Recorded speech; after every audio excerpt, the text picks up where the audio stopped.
to adjourn to closed session? I'll move it, Peter. Second. And it looks like we don't have Chris. So Jennifer, Aye. Steve, Aye. Michael, Aye. I'm an aye as well. The motion carries 401. I know Chris will catch us up in closed session. See you there. See you there.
o'clock. It looks like we've got everybody but Steve.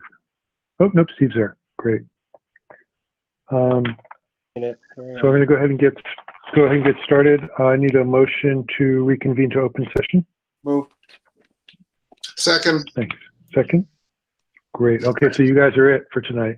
Okay. Chris, Aye. Jennifer, Aye. Steve, Aye. Michael,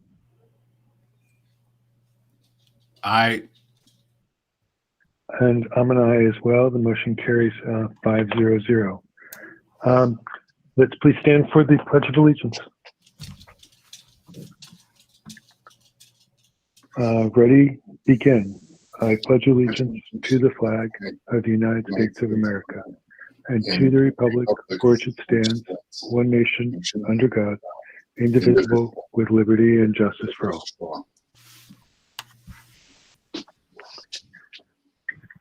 I hope everybody had a chance to vote. Yes. Good. I need a motion to adopt the agenda. Move. Second. Excuse me, Does Peter. anybody want to move anything? Yeah, I was about to say, does anybody want to move anything?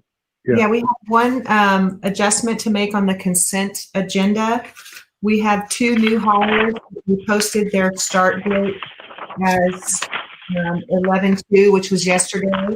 But Monica did her civic duty yesterday and attended her jury duty call. So we had to delay their first date. That will be 11/4. And we'll record it in the Okay. minute. I'll move as amended. Thank you. Okay, sounds great.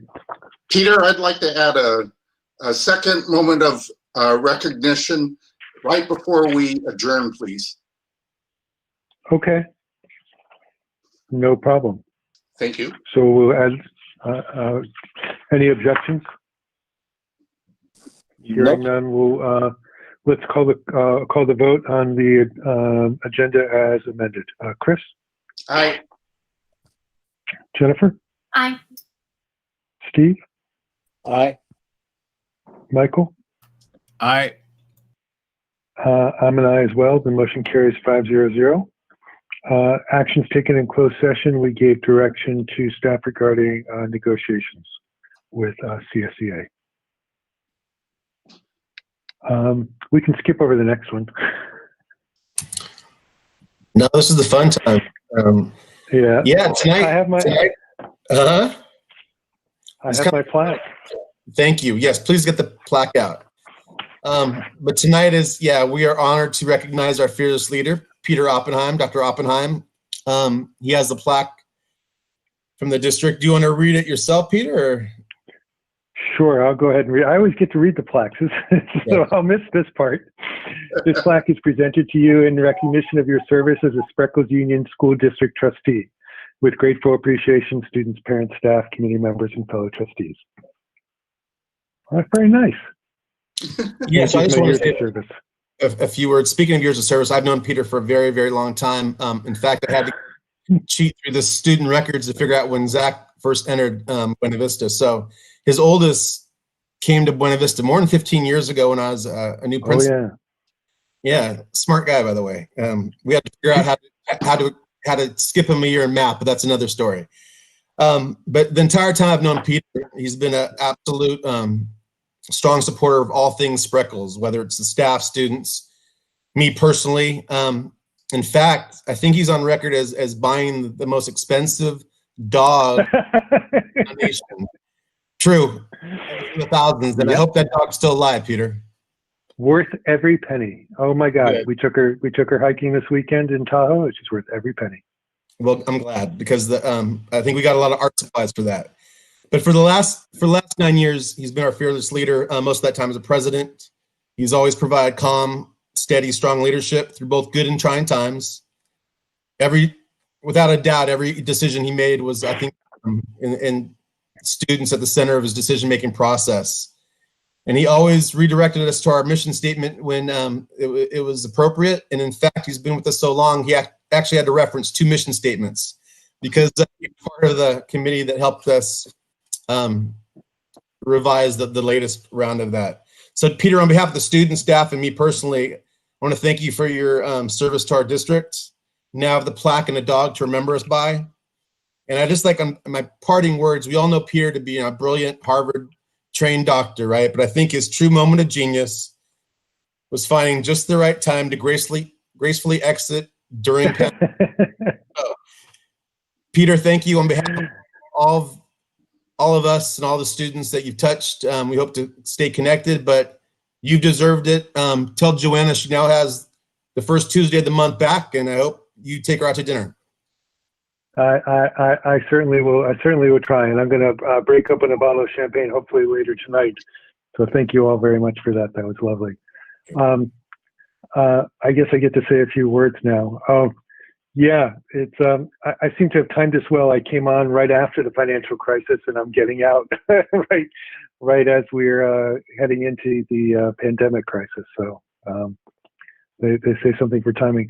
The one thing I will say, Eric, I think I met you in 2000, and I don't know if you remember the first time Joanna and I met you. She mistook you for the janitor. Hey, you know what? I've had. It was the welcome new parent. It was a welcome new parents, and you were standing next to like the cleaning cart, and Joanna said something, and you said something back, and she's like, "Oh," she's like, "How long have you worked here as a janitor?" And you're like, "No, I'm the principal." 20 years, pretty funny. Yeah, it's hard to say. I've had kids in the district since 2000, so it's 20 years, and it's hard to believe that I'm not going to be part of the district anymore. But I'm happy that it's going to be of trustee.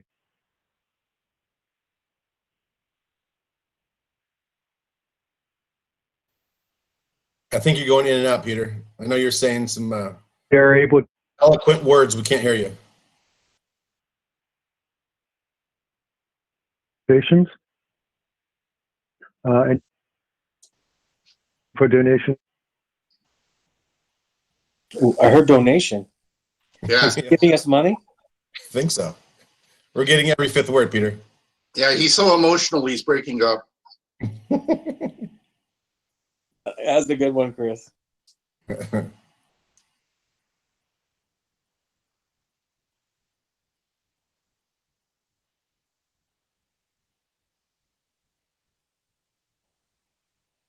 So maybe we can get him back to give his acceptance speech later when we get him back in live. Right now he's, I don't know, unless you guys can hear it, I can't hear his audio. No, I think we lost him.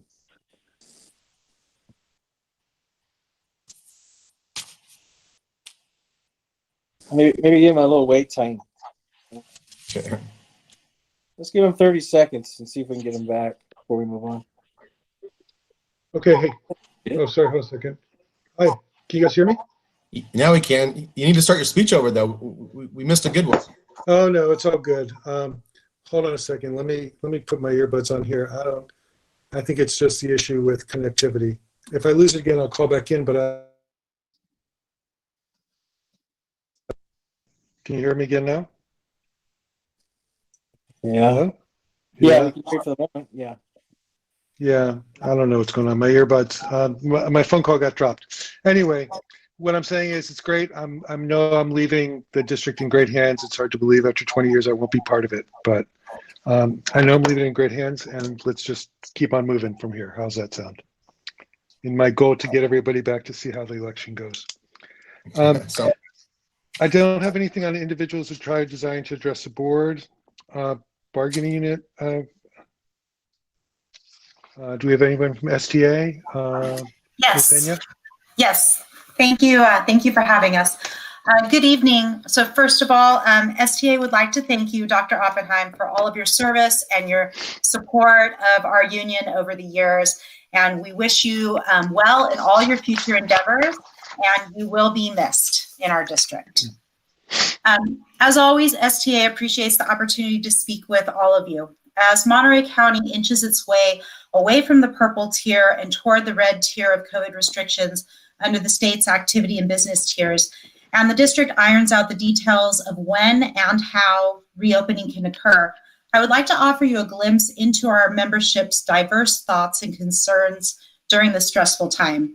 Recently, STA surveyed our membership and received responses from 37 of our members, 14 from BV and 23 from Spreckels.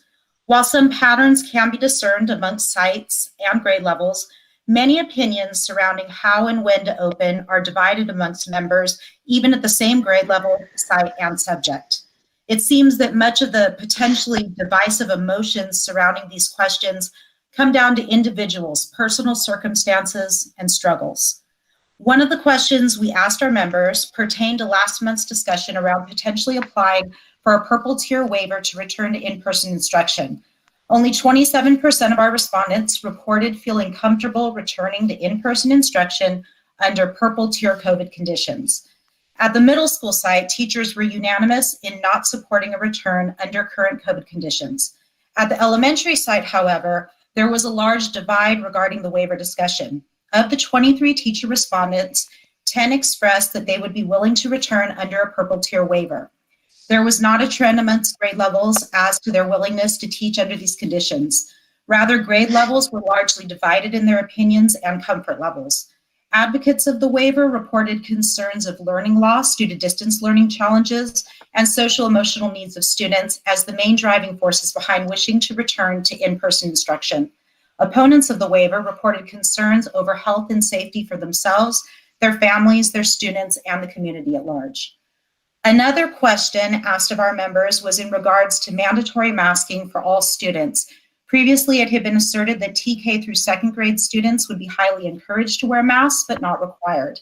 70% of our teachers responded that all students and staff, including the TK through second grade students, should be mandated to wear masks during any form of in-person schooling. We then learned that new language had been released in the health guidelines mirroring this concern and mandating mask wearing by all during in-person instruction.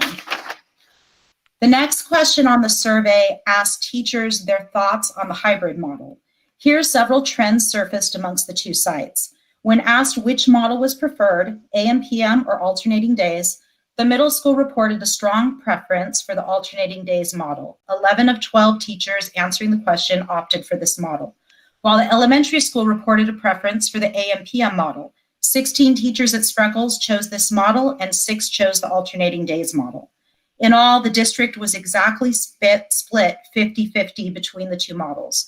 Advocates for the AM-PM model expressed that it was a better instructional model at the elementary level, while opponents to this model expressed health and safety as a large concern when considering the time to clean between cohorts, ability to transport students to and from school due to busing constraints, and challenges to working parents were also cited as concerns for the AM-PM model. The benefits and concerns were reversed with the alternating days model, weaker instructionally, but with benefits to increase safety, ease of transportation, and lessen challenges to working parents. At the middle school level, respondents discussed the limitations of both hybrid models as weaker instructional models when compared to distance learning, while simultaneously being far less safe. From our understanding, parents' primary concern at this point is in the socialization aspect of schools, despite the fact that returning to a hybrid model will weaken instruction and safety at the middle school level. Both models were noted to increase the amount of asynchronous time students will spend on assignments. Currently, many teachers and parents have noted that asynchronous time tends to be the weakest and most challenging for students. This brings us to the last question on our survey. STA polled our membership as to what extent they feel families have been informed about the realities of returning to in-person instruction under any hybrid model.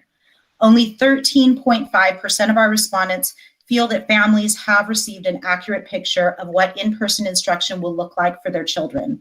While the elementary school had more teachers who felt that this communication has been clear, the middle school was united in the sentiment that it has not been made clear. The teachers of SUSD feel it is paramount that parents realize how limited social interaction will be upon returning to a hybrid model. Group work, pair shares, collaborative tasks, playing at recess, and sitting with friends for lunch will not be a part of school under any hybrid model.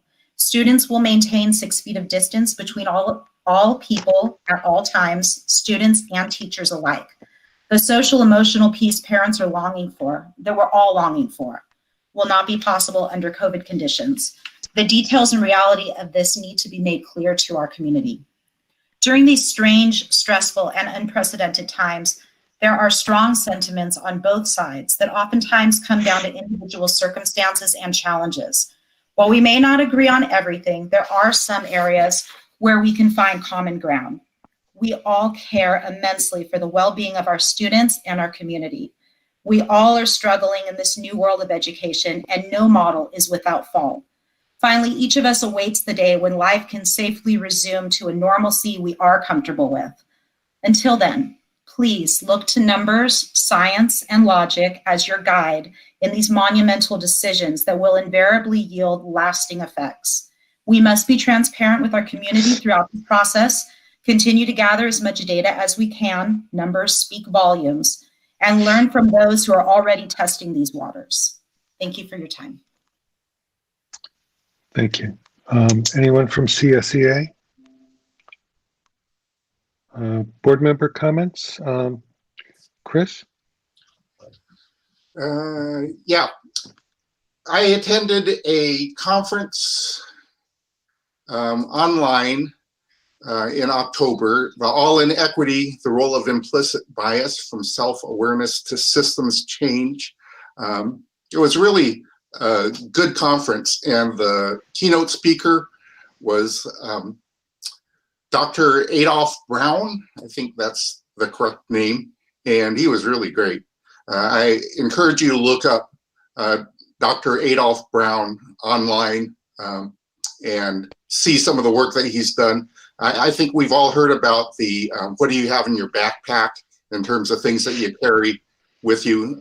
That was one of the things that he talked about, but he's just a really dynamic speaker and gave us a lot of really interesting thoughts, one of which I've been saying to people a lot lately, in that, you know, everything that happens in your brain doesn't necessarily have to come out of your mouth.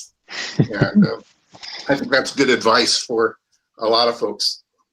So that was a great conference from my perspective. And I do want to applaud Dr. Deneen, I forgot the last name, Eric, help. Our superintendent for the Monterey County Office of Education, for the stance that she's taken about bias, implicit bias. And I encourage you all to look at her message on her on the website, where she talks about the role that education can play in these kinds of situations. And she also offers a whole bunch of resources that I thought were tremendous. So it was a day well spent listening into that conference, and I really do encourage you all to go look up Dr. Brown online. Thank you. Jennifer? Yeah, I wanted to say thank you for everyone who came around in the parade. We thoroughly enjoyed seeing you all, so thank you very much for that. That was fun. We enjoy the activities that you guys give to us. Yeah, it was something to break up our day. We got out of the house. We left. It was good. And I also wanted to say I've been thinking, I think a lot in terms of vacation or breaks. Wednesday's a holiday, if you didn't know that. Yeah, Wednesday's Veterans Day. And then after that, like this week and then 2 weeks, and we're on fall break. So just wanted to throw that out there. I can't believe it. I can't believe we're already there. So that's it. Great. Thank you. Steve? I appreciated the presentations that Ms. Woodard shared with us from 6th grade math. I shouldn't pick favorites, but 11's comeback resonated with me quite a bit. Also, I attend the Monterey County Education Coalition with a different hat when I'm there. But even though I wear a different hat, the information is shared with everyone. And I would say one of the biggest two of the largest takeaways from that meeting was, one, in order to avoid those draconian cuts that the governor proposed for this school year in May that didn't happen, we're going to need about 14 billion with a B as a state from some sort of federal stimulus, whether it happens now or early next year. Either way, that's what we're going to need if we're going to avoid austerity for next school year, quite frankly. The other takeaway is the audit guide for the apportionment record keeping for this year traditionally isn't created until closer to the end of the school year. But there is a commitment from Betty E to get that on the streets as early as January so that everyone knows the rules of the road and regarding the requirements for apportionment under SB 98.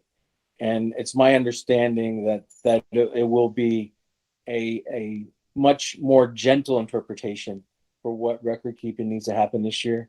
Although we don't have a time machine to know what that exactly is, but I think it won't be as difficult as we thought it would be at the beginning of the school year. So let's hope for that. Great. Thank you. Michael? I have no comment. Thank you. Okay. Thank you very much.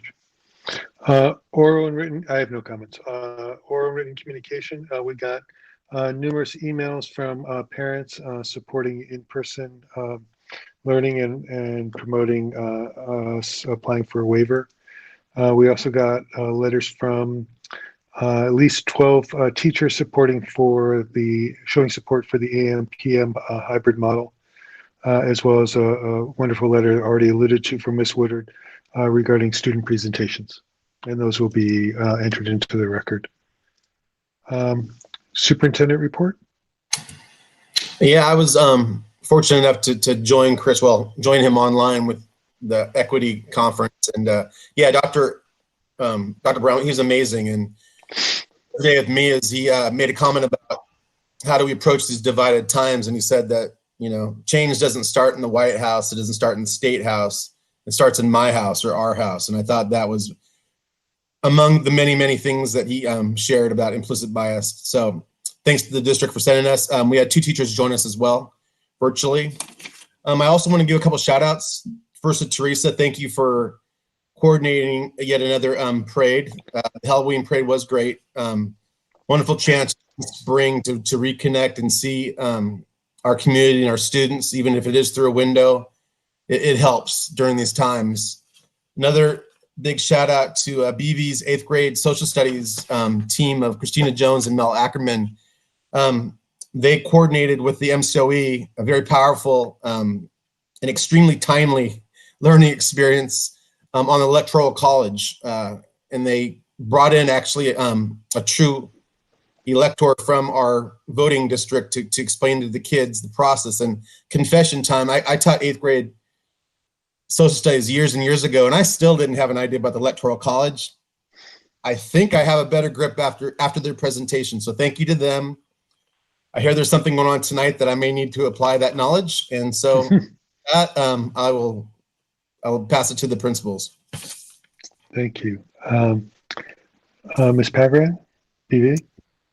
Yeah, I'm going to mirror both of those thank yous. I was able to join in on the parade, got to see a lot of smiling faces, wearing the Bobcat mascot outfit, which is no joke. That thing gets hot. So I am appreciative of every student who has worn that, and I'm looking forward to the day where a student is back in that because I don't want to do it again. But it was great seeing all the smiling faces. We had kids dress up during their Zoom meetings. Obviously, or not Zoom, Google Meets. You see more in 6th grade, and it starts to trickle and trickle as they get older of less costumes. But it was exciting to see kids take advantage of that and get to dress up. I too attended those, the guest speaker for the history classes, and it was a wonderful presentation. And I've been in a lot of my teachers' Google Meets lately, and I'm constantly impressed with the learning that I'm seeing in distance learning.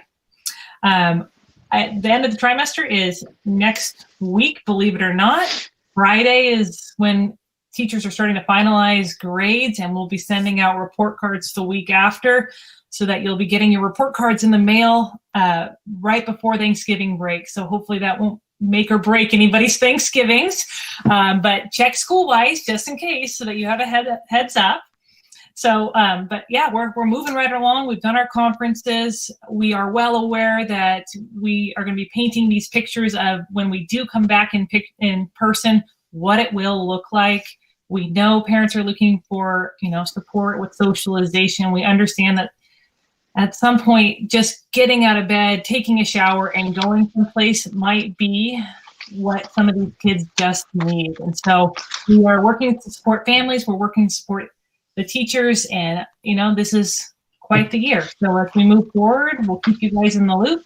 And we plan on giving you more information soon before we send out a survey with our next phases. All right. Thank you. Thank you. Ms. Sierpinski? Thank you.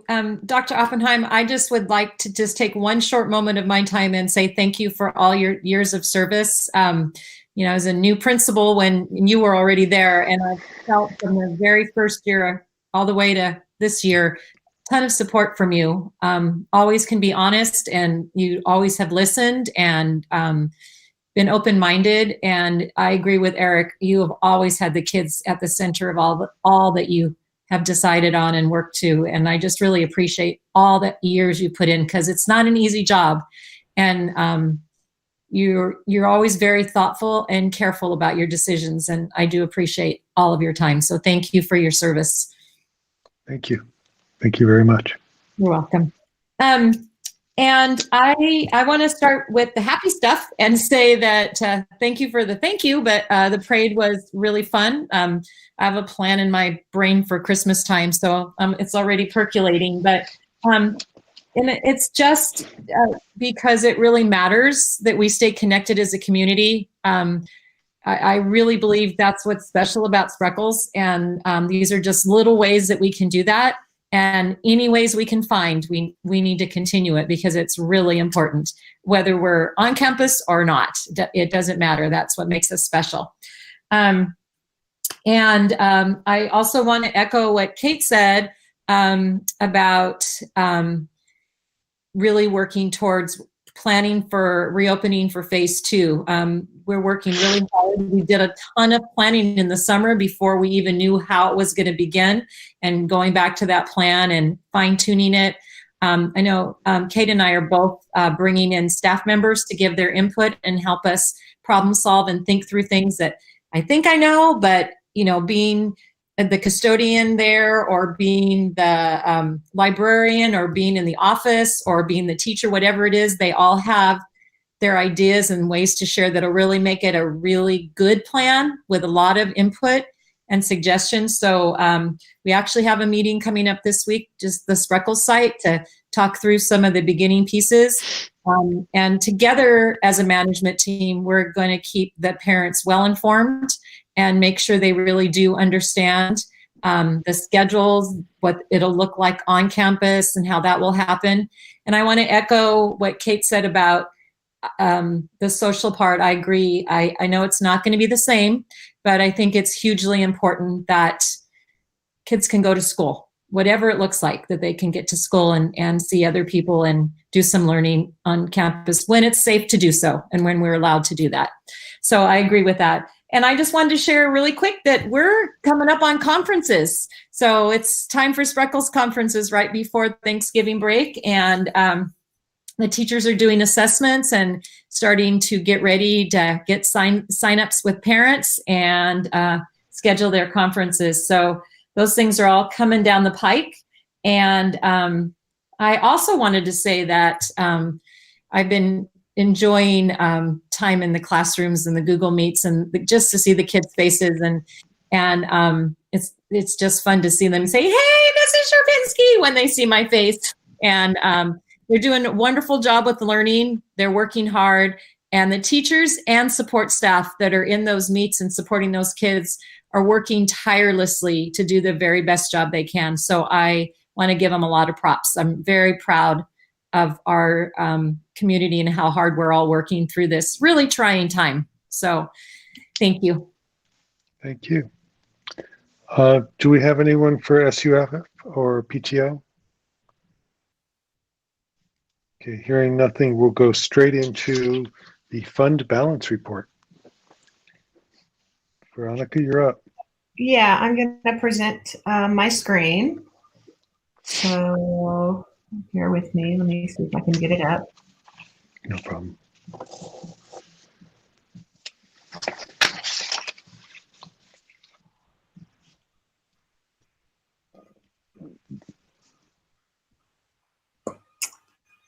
Okay. Try this one more time.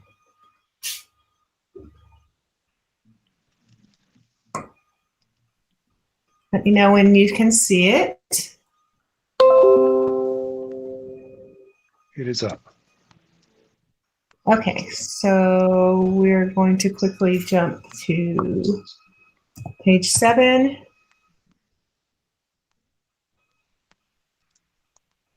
And this represents activity through 10/31, the first quarter and a month of the year. And you can see we're actually trailing a little bit on our revenues. We brought in 2.5 million and we expended 2.7.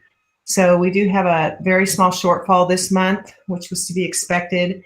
And another reason that this mighty reserve down here, our beginning fund balance of 5.1 million, is very meaningful right now. And if you have any questions specific to it, give me a call or send me an email and we can talk further. Does anybody have any questions for Veronica, though, before we move on? Hearing none, we'll go to CBEDS. So CBEDS is a snapshot of enrollment on the first Wednesday of October. It's taken annually every year on that particular date, whenever the first Wednesday falls. And you can see we have quite a drop in enrollment this year. We're down to 955 from our prior year of 996. We've identified the majority of those withdrawals, families who have gone into some kind of homeschool or private school since we've entered distance learning.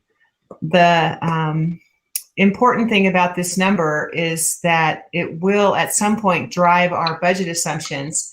And Steve, your reference to the audit guide is going to be really meaningful because we're going to need to know what the impact of this year will be on future years.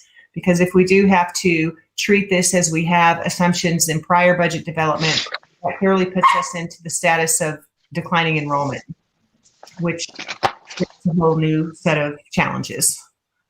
So I'll look anxiously for that audit guide, and it may just be that 2021's attendance and enrollment becomes something of a mirage of the budget assumptions. Any questions? No, I was just going to say, from what I was reading, this is not something exclusive to Spreckels in any way, shape, or form. Public school education's been down nationwide because of this. Yes, that is very true. Yeah. Anybody else have questions or comments? Let's go to facilities. So on our facilities, we just continue to prepare for phase 2. We do have more staff coming back supporting the small cohort that's at Buena Vista. I think we shared that last month. But we just recently, or yesterday actually, I met with the entire maintenance and custodial department, and we had a little refresher on our safety practices, just to remind each other not to ease up on our protocol, whether it's social distancing, mask wearing, and those kinds of things. But we hope that the campuses will be ready to go once we get the green light from the county to start bringing our students back. Right. Class configuration. This is just the detail of each specific class and their current counts. I like to focus on the end of this report that speaks to the movement in enrollment. And you saw on CBEDS Day where we were, that particular day, we were at 957. As of October 28th, we were at 955 on CBEDS Day. Now we're at 957. So there's been a lot of movement. If you go back to line 102, early August, when we were planning our classes, we thought we would be at a 995. And there's been a significant drop. But again, we're tracking those students and hope that some of them, when we enter our next phases, they will be returning to us. Great. Anybody have questions? Quarterly treasurer's report. This is your last one, Peter. 4 times a year. So how many years? 36 of these you've seen? 37? Yep. 30, yeah. And I've read them all cover to cover. Yes, me too. All 20 pages or whatever. Yes, it's just it's an annual or a quarterly requirement to present to you how the cash is being the cash funds are being managed by the County of Monterey. I don't think there's any questions. Let's move on. I need a motion to approve by roll call vote the reopening committee recommendations. Move. Second. And let's discussion. I think it's presentation. Yeah, I'm going to go ahead. Veronica, you're going to go ahead and share your screen while I'm talking? I just stopped sharing, but I can bring it back Yeah. up if you want to do your PowerPoint. It's probably easier for me to go ahead and share my screen. So let me do that. Okay.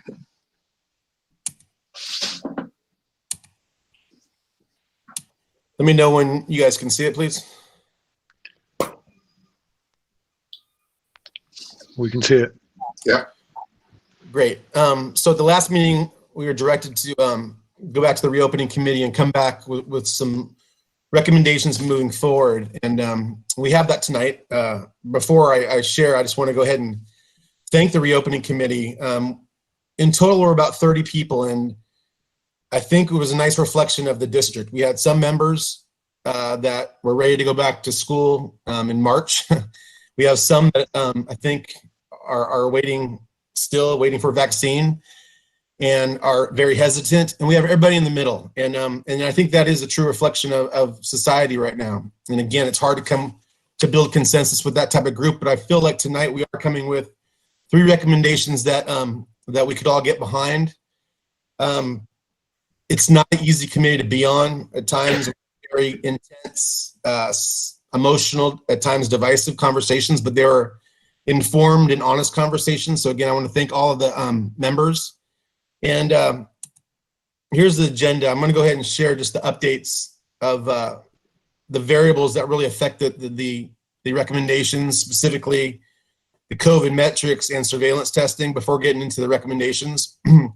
I was hoping to have the most recent metrics that are supposed to be released every Tuesday, which would have been today. These are from last week because today's COVID metrics were bumped a day for the election. So we don't know what tomorrow is going to bring. I think people who are betting in Vegas would say they're going backwards a little bit based on the new cases. But again, we wake up on Tuesdays with our fingers crossed, hoping that we will get to the red tier as soon as possible. That said, last week... You're breaking up quite a bit. I am? I don't know if it's just me. No, you're fine. It's just you. Yeah, you're fine. You're fine here. Okay. Okay, then never mind, just me. Sorry, Kate. So last week, the numbers moved back just a little bit. There's three metrics. There's the new cases. You have to be 7 or less new cases to be in the red for that factor. We're at 8.5. That went up about 0.2 of a point from 8.3. Our positivity rate, which needs to be under 8, which it is, went from 4 to 4.5. And the healthy equity rate stayed the same.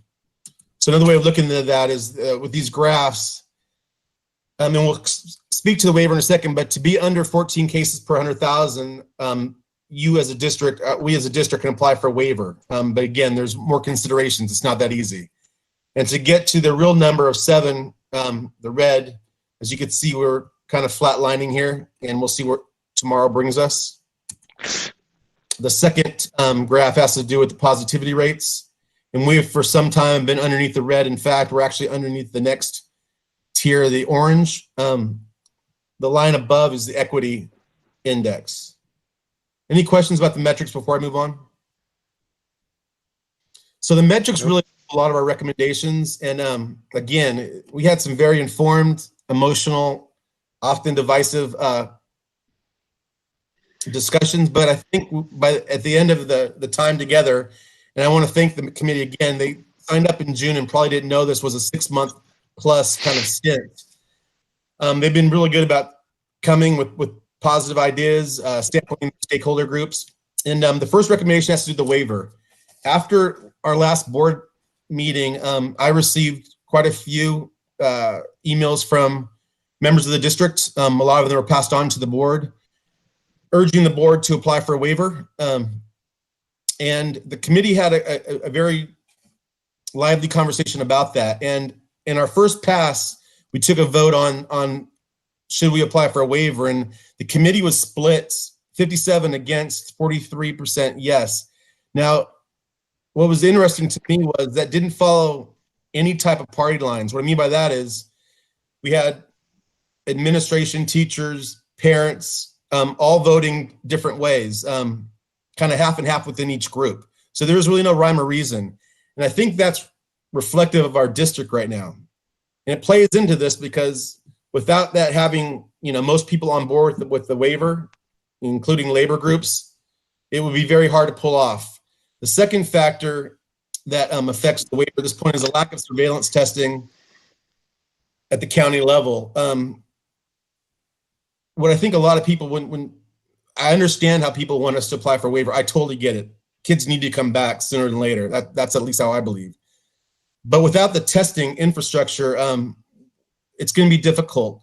Specifically, all the waivers that are approved, they come with a letter saying that you have to have a testing protocol in place within 30 days. Now, for small schools, the private schools that have been approved, for the smallest county districts been approved, that's doable because you're talking about testing maybe 20 staff members. And if you hit to the students, it's a small amount of students. But for any district that has, 50 to 100 employees, it's not that easy. At the county level, the right conversations are happening. It's just nothing is set up yet. Last Friday, our governor made an announcement that the state was partnering with a testing organization that would mobilize a lot more testers, which are going in the right direction, but the infrastructure does not exist yet. Today, our district's health insurance sent out an update basically saying that our insurance company has partnered with one of the local, the statewide labs, and they are coming up with a solution. So there's 3 different solutions out there. None are ready to go right now. And so with that said, our first recommendation, and this had 90% support of our reopening committee. Again, the committee was split on the waiver, but when we talked about what our recommendation can be, and the recommendation is at this point not to apply, but the second paragraph, if we meet the regular COVID metrics by November 13th, which is the end of the trimester, and a testing protocol at the county levels in place, we'd reconvene and have this conversation again. So we're not discounting or completely eliminating this option. But as a group, we favor this 90% of our members. And this was about 21 of the 28 voting members. So that's recommendation 1. Any questions on that before I move on? No? All right, recommendation 2 had to do with the cohort. And as Jennifer kind of hinted to, there's different feelings about the cohort models based on instruction, based on safety. A lot of it has to do with the sites. But we were able to put together a recommendation that had 95% support of our reopening committee. And basically it is to go with the AM/PM cohort model, but do it in a very staged and staggered approach for safety. And so we would start with TK through 2nd grade at the earliest opportunity. I want parents to hear that, because when we go to red and we're ready to go, we will be ready to bring back our TK through 2nd grade at the earliest opportunity, which is 4 weeks from the trigger Tuesday, we'll call it, or to align with the natural break. We factored in 2 weeks to make sure that we can go ahead and monitor that our first stage went well, it was safe. It also allows us to kind of consolidate all of our district resources on each stage to make sure it goes well. So after 2 weeks, we'd go through the next stage, 3 through 5, wait 2 weeks, monitor, and then go to the 6th through 8th. So again, this is sticking with the AM/PM cohort, but doing it in a way that rolls it out in staged, responsible, staggered steps. And again, that was supported by 95% of our reopening committee. Currently, it reads that we would start phase 2 October 9th. So this would substitute the language. We can't come with a firm date, obviously, because we haven't hit the red tier yet. But I think this is as close to having some numbers as possible. When we go to red, our community can start going ahead and counting down from 4 weeks to figure out where their child's grade level will be.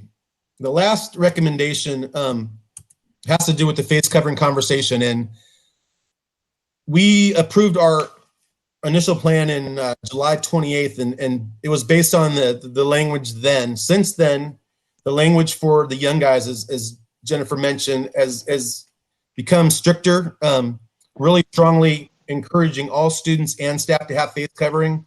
What's also happened in that time is that the schools that have gone back to their hybrid and realize we're only one of 9 counties still in the purple, so other counties statewide are experimenting with their hybrids. What we're finding out is the little guys really don't have the problem we thought they were with wearing their face covers, just the opposite. The little guys are fine with it. It's the middle schoolers and the high schoolers that are having a problem. So we believe that for safety, but also I think, as you heard, to reassure staff that we're taking all the steps possible to make this safe, 90% supported, expanding the face covering language to all students and staff. So with that, I'm going to come back to the group. So those are the recommendations, and I could speak to any of them, or if you have questions. Does anybody have questions or comments? I have a comment, Peter, if I can insert here. Being on that committee was one of the most heart-wrenching things that I think I've done in education. And I, like Eric said, I really want to applaud the folks that volunteered to be on that committee. They didn't know it was going to be that long, and I don't think any of us knew how impactful and emotional some of those conversations were going to be.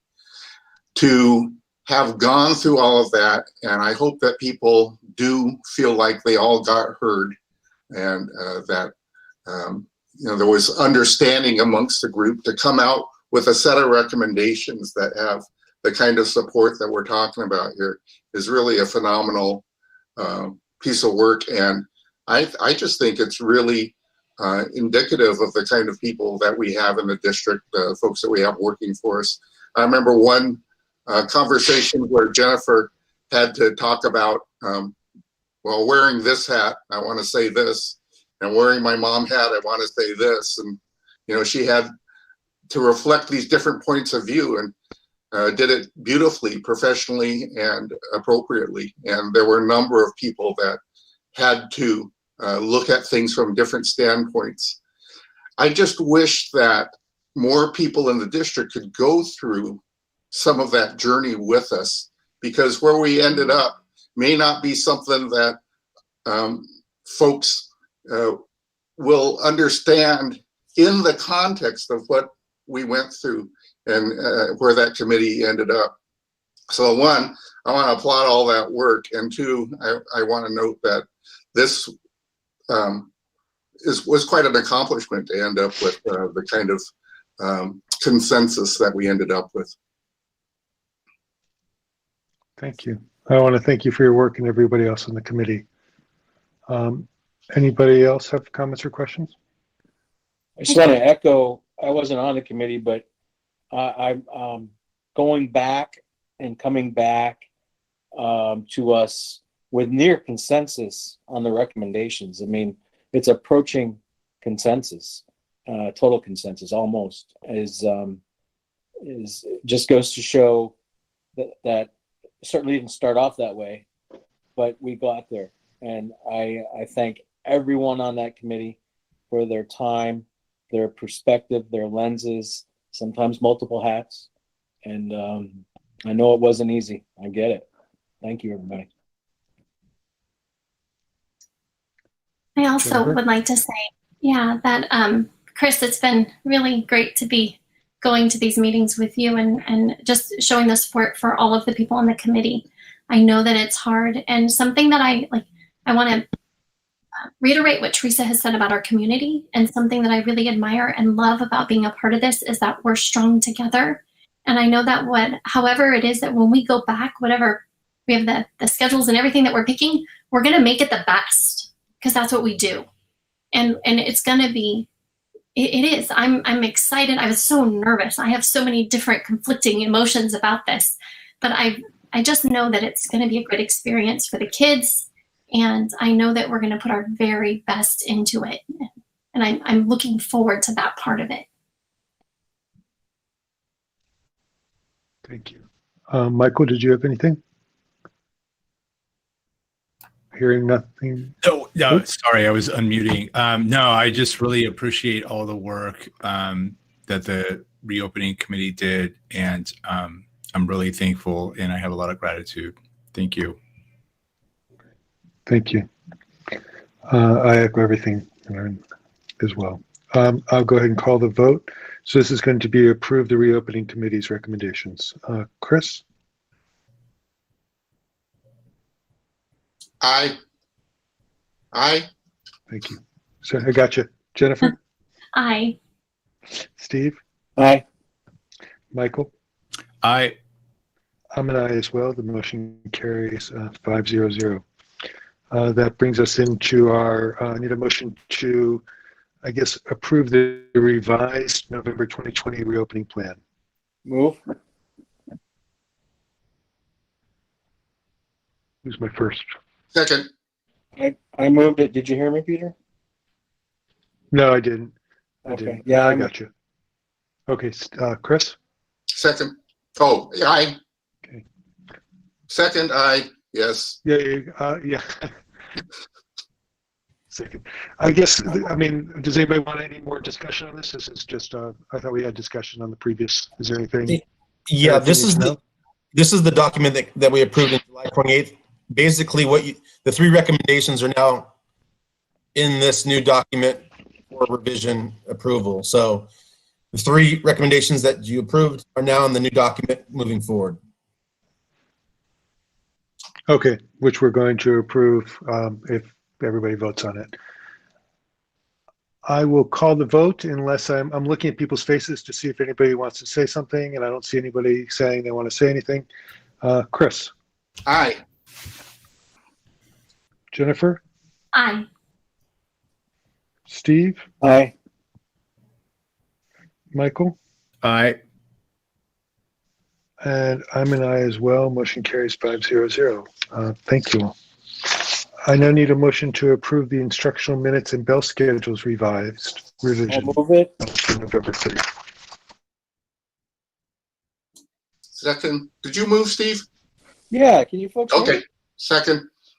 You can hear me, Jen? I could hear you. Peter, do you want me to Here pull it is. this out, or maybe Kate could just give an explanation of what's going on with this? I can hear you now. Yeah. Can Kate go over this? Yeah. I may cut in and out, and you may hear a crying baby in the background. So woohoo! But basically, we knew going into this that we would have to take a look at what is working and what might not be working. Hold on, I'm calling in.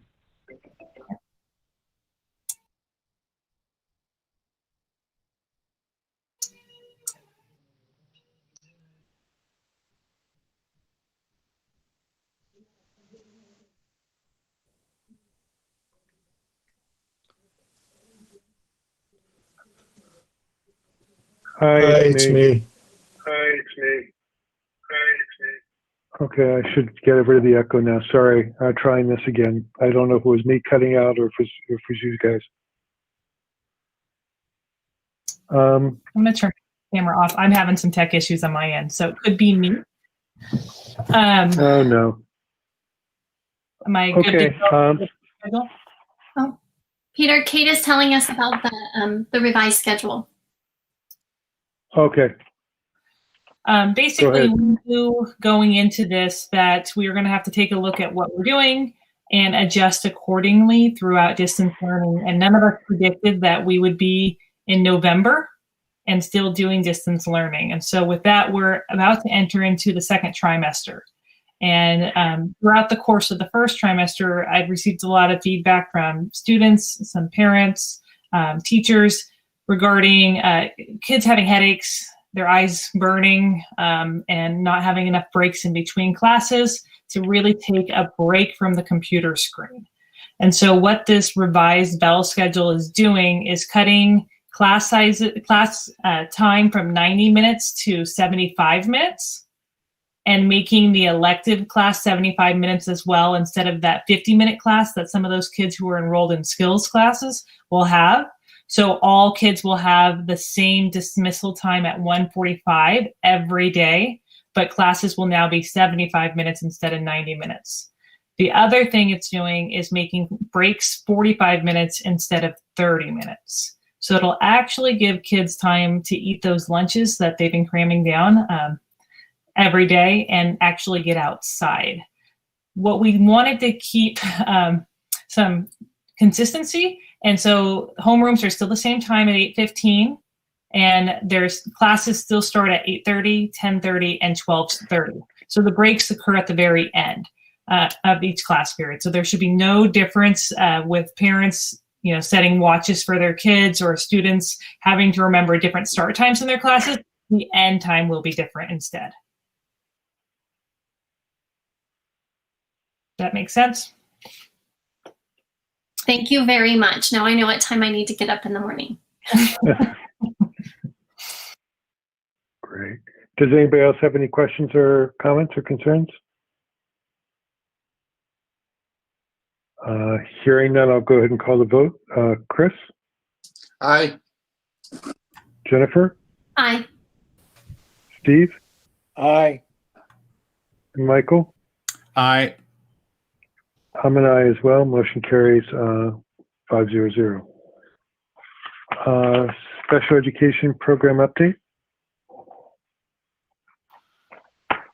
Well, it's been lively. Never a dull moment. When I last reported to the board, I commented that special ed does not get to sleep even during a pandemic. We've been moving and grooving since March. That hasn't changed either. What has changed is that we are now able to do in-person assessments for probably the last 6 or 8 weeks. Under very careful protocols, we're able to bring in one student at a time to finish up our special ed assessments. And we're almost caught up. We have one remaining assessment from the spring that we didn't get to. So we are on track, and I think all of the teachers will acknowledge how many IEP meetings we've been attending recently. It's a marathon. We are working towards planning for returning to in-person instruction for small cohorts of students, the SDC class, middle school, as well as the SDC class at the elementary school. And like we've been talking about with some of the other reopening phases, we're looking at starting with the middle school, and then we'll look at the elementary school when we have great success and learn some lessons. I ironed out the wrinkles at the middle school. Kate's already had really good success with the Wi-Fi cohort at the middle school, so we'll look to capitalize on that with the SDC cohort starting there, hopefully in November. Hopefully, well, we're in November, surprise. Hopefully November, the first day of the new trimester, so the 17th. Great. Thank you very much, and thank you for your hard work in this setting. Any questions or comments? Hearing none, I'll move on. We have a request for extended leave, so I'm going to read it out as a motion to approve by the request for extended leave. I'll move it. Second. Yeah, and the recommendation is to approve. This is continuing what you initially granted at the beginning of the year. Okay. Anybody have any questions or comments? Hearing none, I will go ahead and call the vote. Chris? Aye. Jennifer? Aye. Steve? Aye. Michael? Aye. I'm an aye as well. Motion carries 500. Do we have any committee updates? No, that was the reopening committee. Yeah, I was going to say that was kind of the important one. Yeah, we're done with that one. Okay. I need a motion to approve the final read July 2020 policy updates. I'll move it. Second. And I'm just going to go ahead and call the vote. Chris? Aye. Jennifer? Aye. Steve? Aye. Michael? Aye. And I'm an aye as well. Motion carries 500. Excuse me. I need, yeah. I'm sorry. I just wanted to respond to two of the questions that Dr. Chris sent us during the review of these policies. Sure. As we presented them in the final read. The first one was requesting how to deal with an investigation. And there was a citation on that particular, you had questioned, why would you tell someone who's participating and share that information with all parties? But those requirements were cited. So those remained in the policies. The second one, Chris asked about the use of the language high quality, and that actually was not legislative language. So we could remove that if that is the pleasure of the board. So let me give a little bit of context to those two. The first one was if there was an inquiry about, I think, sexual or gender harassment, right? That anybody that was brought in for a interview would be given a schedule of all other interviews and all of the other conversations, all the other meetings that pertain to that incident. And that just seemed weird to me. If we had a teacher that we were bringing in to ask about if they'd ever seen that behavior with one of their colleagues, that they would then get information about all the other meetings that were going to go on during that investigation. That's the point that Veronica said was cited in the Senate motion, and so there's nothing that we can do about it, but it seems silly to me.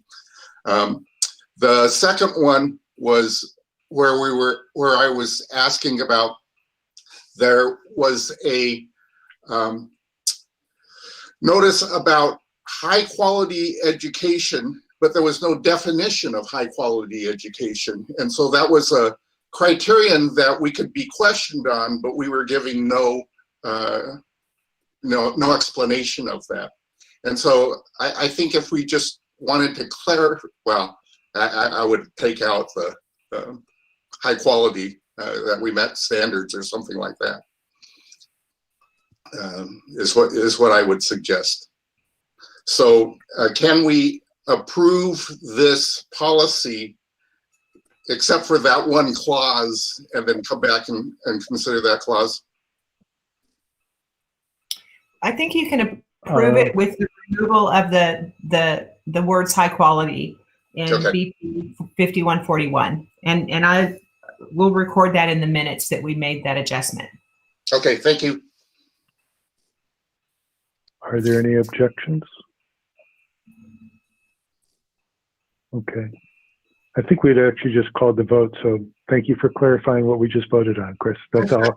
I'll interpret just what happened as clarifying what we just voted on. Yeah, thank you. Thank you.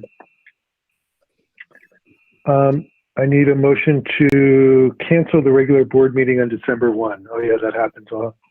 That's happened to us before. I'll move that. Second.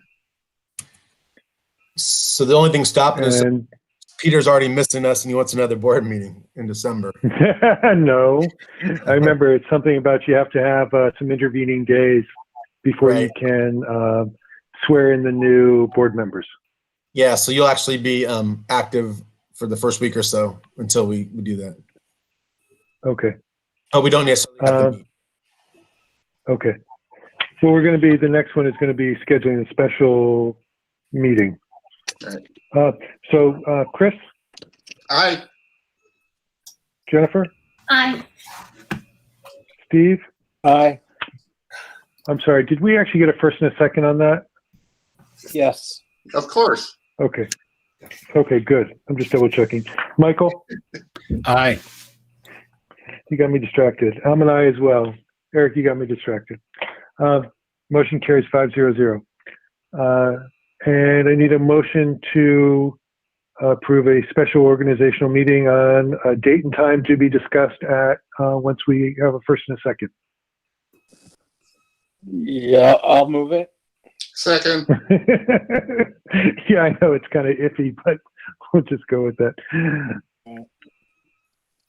Get to our calendars, eh? Yeah. Yeah. Calendar. Yep. Are we It looking at the week of the 9th? It cannot be before the 11th. It needs The to be 15th? the 11th and the 25th. Well, the 11th is a holiday. 15th? What date did you say? I'm 15th. Tuesday the 15th? Isn't that? Okay. What do you guys think? Fine. I can do that. Michael? Yeah, it works for me. Should we find out if our other person can be here? We're gonna have to reach out to her after the meeting.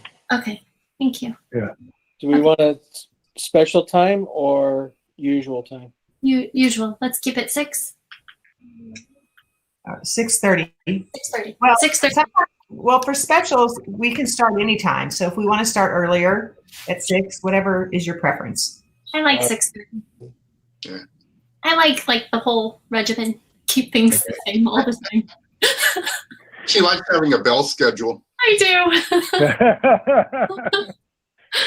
do. All right. Sounds like you guys have a date and time. Yes. December 15th at 6:30. Yay. Yay. Chris? Aye. Jennifer? Aye. Steve? Aye. Michael? Aye. I'm an aye as well. Motion carries 500. We'll do consent items, and then after consent items, we'll do your add-on, Chris, okay?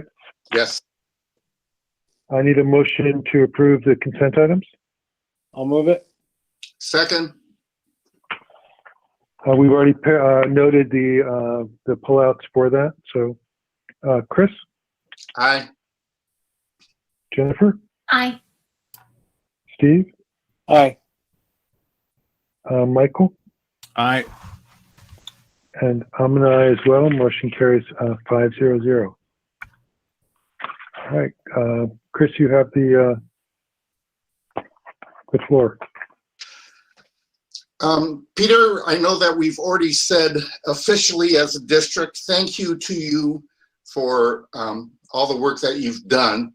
But the other board members and I and Eric wanted to do something particularly special because we've really enjoyed working with you. You've taught us a lot about being a board member. You've taught us a lot about thinking about the district first and keeping that centered in our deliberations. And so I think you had delivered to you a special gift, which you do not have to open tonight if you are alone there, because I don't want you to drink the whole bottle. But at some point, we'd like you to open that bottle of very special bubbly and yes. Share that with your wife and whoever else you happen to have around, and celebrate all the terrific work that you've done and all of the meaningful efforts that you've made on behalf of our district and our community. So thank you very much. Well, thank you, Chris. I'm going to miss you guys. I can't believe I'm saying it, but I'm going to miss these meetings. I've learned a lot about working as a team and working as a group, and it's been a pleasure working with everybody on this, and I'm going to miss you all. And I very much look forward to drinking the champagne. It's probably not going to be tonight because tomorrow's an early morning, but depending, but I'm looking forward to it this weekend, either in celebration of tonight or to drown my sorrows. So I have been avoiding, trying to stay focused on the here and now. I've been avoiding election results, but thank you. It's a very special gift and it's very much appreciated. I'm going to miss you all. But thank you. That being said, I'm going to take it into the home stretch. Does anybody want to add anything to future agenda items?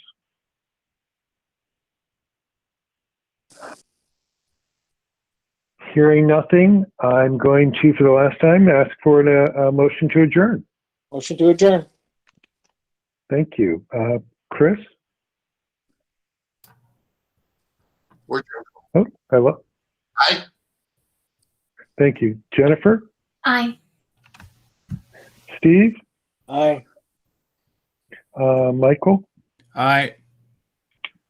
I'm an aye as well, and thank you all very much. I hope the evening goes as everyone hopes, unless you're hoping other than what I want. Bye.